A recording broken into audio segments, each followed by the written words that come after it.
Sabre has been a bit of a stalwart fifth wheel manufacturer. They don't make a lot of noise, but they do a really great job, and they've really come into their own in the last few years. They only make fifth wheels and normally only a small range of 8 or so floor plans each year. They now build them on BAL NXG frames, which are huck riveted instead of welded, which is said to be stronger than your typical RV frame weld. Sabre has come out with several floor plans over the last 2 years that are wild departures from what I've seen in most other brands, and this year's no exception. They've now debuted a new 33 RLP, which has the first of its kind 10-foot electric fold-out side porch. This thing's really interesting. It doesn't take too long to put out, and it's not as deep as some of the toy hauler side porches you've seen, so it doesn't take up as much of the campsite.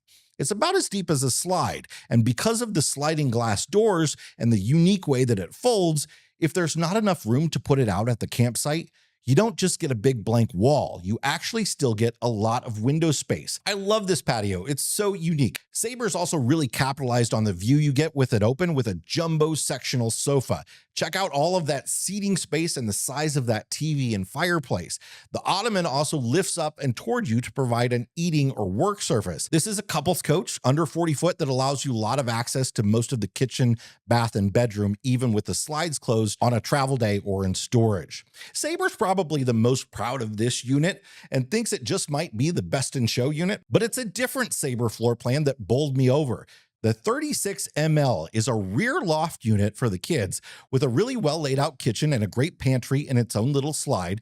But the showstopper here is the rear fixed deck that lives under the loft. How many campsites have you been to where the gorgeous view is at the rear, whether you're in the trees or overlooking a river or on a beach? It has composite floor planks, just like your deck at home might have. It's not a screened-in porch, but there are drop-down shades. And get this, misters to keep you cool. And because it's a fixed deck, just like the Ibex and Nobo RV suites, you can actually have your outdoor gear like bikes and camp furniture ride back here.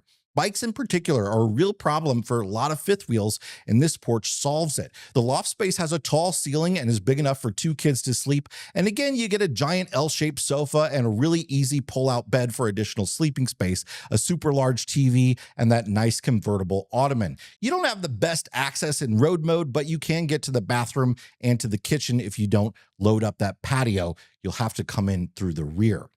This is a big guy though. It's a full-size 43-foot fifth wheel with a rear drop frame, so it's a bit of a beast to tow around, but at a reasonable weight, which is yet to be disclosed, but in general, Sabre does a really excellent job of keeping weights down and cargo capacity high. It's probably going to be around 13,000 pounds unloaded with a cargo capacity in the mid 2,000 pound range if you compare it to some of their other models.